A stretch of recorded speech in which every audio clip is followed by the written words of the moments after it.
কাফারা এবং ফিদিয়া দুটো এক না আলাদা, এ বিষয়টি নিয়ে আজকের আমরা আলোচনা করার চেষ্টা করব।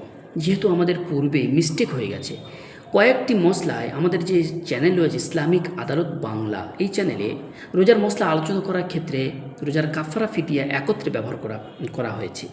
এটা মিস্টেক ছিল, সেজন্য রোজার কাফারা আর ফিদিয়া যেহেতু আসমান জমিন তফাৎ পার্থক্য, তাই দুটো মশলা আলাদা আলাদা জানার দরকার। রমজান মাস শেষ হতে চলেছে, আপনার উপরে রোজার ফিদিয়া এসছে না কাফারা এসেছে সেটা আপনার জানা আবশ্যক দরকার। রোজা ফরজ, রোজার মশলা জানাও জরুরি।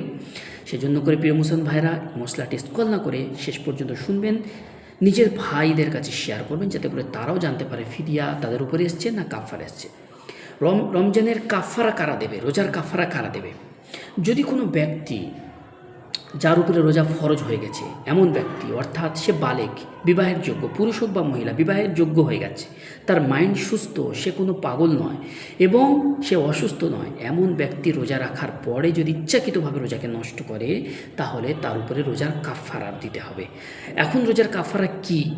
রোজার কাফারা হলো 60টা রোজা রেখে দিতে হবে। পরবর্তীকালে রমজান মাস অতিবাহিত হয়ে যাওয়ার পরে তাকে 60টা রোজা ধারাবাহিকভাবে রেখে দিতে হবে। মাঝে যদি একটা রোজা সে যদি ভুলে ছেড়েও দেয় বা নষ্ট করে দেয়, আবার গোড়া থেকে ধরতে হবে। আর যদি রোজা রাখার সমর্থ তার না থাকে তাহলে 60 জন গরিবকে খাইয়ে দিতে হবে। কতটা কীভাবে খাওয়াবেন বা দিবেন? এক একজন গরিবকে একটা করে সাদকাতুল ফিতরের পরিমাণ দিতে হবে। 60 জন গরিবের মধ্যে প্রত্যেকটি গরিবকে সাদকাতুল ফিতরের পরিমাণ দিতে হবে। একটা করে সাদকাতুল ফিতরের পরিমাণ 60 জনকে দিতে হবে। সাদকাতুল ফিতরের পরিমাণ কি? 2.25 কিলো গম বা তার মূল্য।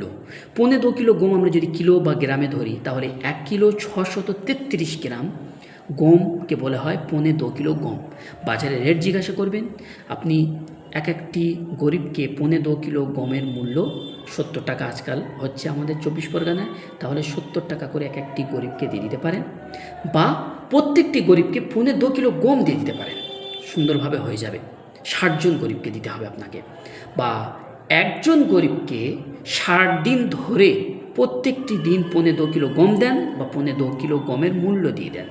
2.25 কিলো গম 1 কিলো 633 গ্রাম, বারবার বলছি 1 কিলো 633 গ্রাম গমকে 2.25 কিলো গম বলা হয়, সেই গমটা দিয়ে দিতে পারেন, বা তার মূল্য বাজারে যখন আপনি কাফারা আদায় করবেন তখন বাজারে রেট জিজ্ঞাসা করবেন, সেই রেটটি প্রত্যেকটি গরিবকে 60 জন গরিবের মধ্যে প্রত্যেকটি গরিবকে আপনি 2.25 কিলো গমের মূল্য দেবেন, বা একজন গরিবকে 60 দিন ধরে দেবেন। একজন গরিবকে একদিন দিলে হবে না, 60 দিন ধরে দিতে হবে। এটা হলো কাফারা। এখন এই কাফারার মধ্যে কাফারা যা আসে দুটো কারণে আসে। একটা হলো স্ত্রী সহবাসের মাধ্যমে, আর একটা হলো খাবার বা ঔষধ সেবনের মাধ্যমে রোজা নষ্ট করা হয়েছে। এই দুই কারণে কাফারা লাজিম হয়। একজন সুস্থ সফল মানুষ রোজা রাখার পরে স্ত্রীর সাথে সহবাস করে ফেলেছে ইচ্ছাকৃতভাবে, ভুলে নয়, ভুলে করলে কিন্তু কাফারা আসে না, রোজাও নষ্ট হয় না। ভুলে খেলে স্ত্রী সহবাস করলে রোজা নষ্ট হয় না, কাফারাও আসে না। কিন্তু জেনে বুঝে ইচ্ছাকৃতভাবে কোনো পুরুষ বা মহিলা সহবাস করে ফেলেছে, সেক্ষেত্রে তার উপরে কাফারা আসবে। ওরকমভাবে জেনে বুঝে ইচ্ছাকৃতভাবে রোজা রাখার পরে সে রোজাকে খাওয়ার মাধ্যমে, ঔষধ কানে নাকে দেওয়ার মাধ্যমে রোজাকে নষ্ট করেছিল, সেই ব্যক্তির উপরে কাফারা আসে। এখন প্রথমে আসে খাওয়ার বা পান করার মাধ্যমে রোজা নষ্ট করেছিল। শরীরের মধ্যে কয়েকটি ওপেনিং জায়গা আছে আল্লাহর পক্ষ থেকে, মুখ, নাক, কান, চোখটা ছেড়ে মুখ, নাক, কান এবং পিছন ও সামনের রাস্তা, এই যে ওপেনিং জায়গা, খোলা জায়গা, এই খোলা জায়গার মাধ্যমে থেকে যদি ওষুধ প্রবেশ করান শরীরের মধ্যে বা খাদ্য খাবার প্রবেশ করিয়ে দেওয়া হয় তাহলে কিন্তু রোজা নষ্ট হয়ে যাবে, যদি সেটা ইচ্ছাকৃতভাবে হয়। এরকমভাবে যদি কোনো ব্যক্তি স্ত্রীর সাথে সহবাস করে ইচ্ছাকৃতভাবে তাহলে তার রোজা নষ্ট হয়ে যায়, ওরকম কোনো পুরুষ বা মহিলা হোক, যেই হোক। এইবারে দেখতে হবে যে আপনি যে রোজা নষ্ট করেছিলেন প্রতি বছরে, প্রত্যেকটি 2024-এও নষ্ট করেছেন ইচ্ছাকৃতভাবে, 25-এ, 26-এ, প্রত্যেক বছর আপনি রোজা নষ্ট করেছেন, তাহলে কি একটা কাফারা আসবে না প্রত্যেক বছরের জন্য আলাদা আলাদা কাফারা? এটি একটি খুব গুরুত্বপূর্ণ জিনিস, ভালো করে বুঝবেন। 2023-এ একজন ব্যক্তি রোজা নষ্ট করেছিল, সেই ব্যক্তি 24-এও নষ্ট করেছে রোজা ইচ্ছাকৃতভাবে, 25-এ, 26-এ, প্রত্যেক বছর নষ্ট করে। তাহলে সব সমষ্টিগতভাবে একটা কাফারা আদায় করলে হবে ওই 60টা রোজা, বা 60 জন গরিবকে খাইয়ে দিলে হয়ে যাবে একবার? না, প্রত্যেক বছরের জন্য আলাদা আলাদা। ওরে বাপরে, বড় ভারী হয়ে যাবে তো। সেই জন্য আল্লাহ বলেছে দিন ইসরুন, শরিয়াতের ভাষ্যমতার দিন সহজ। সেই জন্য প্রিয় মুসলমান ভাইরা ভালো করে বুঝবেন। যদি আপনি খাদ্য খাবার বা ঔষধ সেবনের মাধ্যমে প্রতি বছর রোজা নষ্ট করে থাকেন, তাহলে সারাটি জীবনে যতটা নষ্ট করেছেন সবার জন্যে একটা কাফারা দিয়ে দিলে হয়ে যাবে। কাফারা আদায় করার পরে যদি আপনি আবার করে রোজা নষ্ট করে থাকেন তাহলে সে ব্যাপারটি আলাদা, তার জন্য আলাদা ধরা হবে কাফারা। কিন্তু বিগত জীবনে আপনি প্রতি বছর যত নষ্ট করেছেন সব নষ্টর কারণ কি ছিল পিছনে? তার কারণ ছিল খাদ্য খাবারের মাধ্যমে আপনি রোজা নষ্ট করেছিলেন ইচ্ছাকৃতভাবে। তাহলে 23-এ করুন, 24-এ করুন, 25-এ বা জীবনে যত করেন সবার জন্য 60টা রোজা, একবার 60টা রোজা রেখে দিন, একটা নয়, বা 60 জন গরিবকে খাইয়ে দেন। ওই যে খাওয়ানোর বিশ্লেষণ আমি করেছি পিছনে, ওই খাদ্য খাবার খাইয়ে দিলে 60টা গরিবকে, তাহলে আদায় হয়ে যাবে কাফারা, একটা কাফারা। যদি কি খাদ্য খাবারের মাধ্যমে যদি আপনি জীবনে অনেকগুলো রোজা নষ্ট করে থাকেন তাহলে একবারই কাফারা দিলে হয়ে যাবে, অর্থাৎ 60টা রোজা বা 60 জন গরিবকে খাইয়ে দিলে হয়ে যাবে। কিন্তু যদি আপনি স্ত্রী সহবাসের মাধ্যমে ইচ্ছাকৃতভাবে রোজা নষ্ট করে থাকেন তাহলে প্রত্যেক বছর যদি এই কাজ করে থাকেন তাহলে আলাদা আলাদা কাফারা ধরা হবে। 2023-এ একজন ব্যক্তি স্ত্রী সহবাসের মাধ্যমে রমজান মাসে রোজা নষ্ট করেছিল, 24-এ করেছিল, 25-এ করেছিল, একই কাজ স্ত্রী সহবাসের মাধ্যমে ইচ্ছাকৃতভাবে। তাহলে 24-এর 23-এর জন্য আলাদা কাফারা, 60 জন গরিবকে খাওয়াতে হবে, 60টা রোজা রাখতে হবে। 24-এর জন্য ওই রকম, 25-এর জন্য, 26-এর জন্য এই একই, আলাদা আলাদা ধরা হবে। কিন্তু পূর্বে বললাম খাদ্য খাবারের মাধ্যমে যদি আপনি রোজা নষ্ট করে থাকেন তাহলে চিরজীবন যত করেছেন সব একটাই কাফারা, আর স্ত্রী সহবাসের মাধ্যমে করে থাকলে প্রত্যেকটি বছরের জন্য আলাদা আলাদা কাফারা।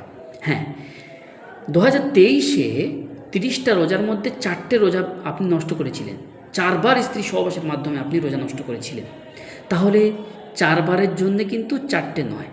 2023-এ যে 4টে রোজা নষ্ট করেছিলেন ওই 2023টার জন্য একটাই ধরা হবে, ওই 4বারের পরেও আপনি পরিবর্তে একটা ধরা হবে। 24-এ এসে আপনি রোজা রাখার কালীনই একাধিকটি রোজা নষ্ট করেছেন 2024 রমজান মাসে, তাহলে ওই একাধিক রোজা নষ্ট করার ফলে একটাই ধরা হবে। বুঝতে পেরেছেন ব্যাপারটা? তাহলে সবার জন্য আলাদা আলাদা ধরা হবে, কিন্তু সেই রমজান মাসে একাধিকটি ভাঙলে তার জন্য আলাদা না, সেটা একটাই ধরা হবে। আশা করি ব্যাপারটা ক্লিয়ার বুঝতে পেরেছেন। এরপরে আসবো আমরা ফিদিয়াকে দেবে। যদি কোনো ব্যক্তি অসুস্থতার কারণে, এমন অসুস্থ সে রোজা রাখতে পারবে না, রোজা রাখলে তার রোগ আরও বেড়ে যাবে, ডাক্তার মানা করেছে, বিজ্ঞ ডাক্তার, যাই তাই ডাক্তার না, বিজ্ঞ ডাক্তার তাকে মানা করেছেন, এবং বৃদ্ধ রোজা রাখতে পারে না, রোজা রাখার সামর্থ্য তার নেই, সেই ব্যক্তি রোজা ছেড়ে দিয়েছে, তার জন্যে তাকে পরে ফিদিয়া দিতে হবে। অর্থাৎ প্রতিটি রোজার পরিবর্তে একটা করে সাদকা, এটা একটু হালকা, প্রতিটি রোজার পরিবর্তে একটা করে সাদকাতুল ফিতরের পরিমাণ 15 কিলো গম কোনো গরিবকে দিতে হবে বা তার মূল্য দিয়ে দিতে হবে। প্রতিটি রোজা 30টি রোজার জন্য 30টি সাদকাতুল ফিতরের পরিমাণ গরিবকে দিতে হবে, 30টি আলাদা আলাদা দিতে হবে। তাহলে আপনি কোনো ব্যক্তি অসুস্থ, সেই ব্যক্তি রোজা রাখতে পারেনি, পরে তাকে কিন্তু রোজা কাজা করতে হবে। কাজা না করতে পারলে, রাখতে পারলে তার এমন রোগ যে পরে রোগ সারবে না, তার কোনো এরকম সম্ভাবনা নেই, তাহলে সেই ব্যক্তি 30টি রোজার জন্য আলাদা আলাদা করে প্রত্যেকটি রোজার জন্য একটা করে সাদকাতুল ফিতর তাকে দিয়ে দিতে হবে। কিন্তু দেখা গেল সাদকাতুল ফিতর আদায় করে দিয়েছে, ফিদিয়া দিয়ে দিয়েছে, তারপরে সে ব্যক্তি আবার সুস্থ হয়ে গেলে কিন্তু আবার তাকে রোজা রাখতে হবে। সেজন্য করে ভালো করে বুঝবেন মশলাটি। যদি কোনো ব্যক্তি বৃদ্ধ বা অসুস্থতার কারণে রোজা না রাখতে পারে, সেই ব্যক্তি পরবর্তীকালে তাকে সাদকাতুল ফিতর প্রতিটি রোজার পরিবর্তে একটা করে সাদকাতুল ফিতর তাকে দিয়ে দিতে হবে। আর যদি রোজা রাখতে পারে তাহলে রোজা রেখে দেবে, এটাই তার জন্য আল্লাহ তাআলার বিধান। এরপরে দুটো মশলা আলাদা করে এই প্রসঙ্গে আলোচনা করব। একটা হলো, একটা স্ত্রী, তার স্বামী তাকে জোর জবরদস্তিভাবে তার সাথে সহবাস করেছে আর রোজা তাকে নষ্ট করে দেয়, সে চায়নি, তারপরেও মজবুর হয়ে গেছে। একটা পুরুষের কাছে তো মহিলা পারে না, হার মেনে যায়। সেজন্য করে মহিলাটির কি কাফারা দিতে হবে? না, মহিলাটির সাথে যদি স্বামী তার জোর জবরদস্তিভাবে তার সাথে সহবাস করে নেয়, স্বামীর জন্যে রোজার কাজাও থাকবে, ফের কাফারা, দুটো দিক করতে হবে। শুধু কাফারা দিলে হবে না, স্বামীর জন্যে কাজা কাফারা, কিন্তু স্ত্রীর জন্য শুধু কাজা করে দিলে হবে, কাফারা তাকে দিতে হবে না। আশা করি আজকের এই মশলাটি আমরা পুরো ডিটেলস পরিপূর্ণভাবে বিশ্লেষণের সাথে আমরা বুঝতে পেরেছি। মশলাটি ভালো লাগলে অবশ্যই আমাদের সাথে যুক্ত থাকবেন। আর আপনার যদি এই মশলাটির পূর্বে না জানা থাকেন তাহলে অবশ্যই কমেন্টে আমাদের সাথে, আপনার যদি কোনো প্রশ্ন থাকে তাহলে জিজ্ঞাসা করবেন, ইনশাআল্লাহ আরও আমরা আপনাদেরকে বুঝিয়ে বলে দেওয়ার চেষ্টা করব। আসসালামু আলাইকুম।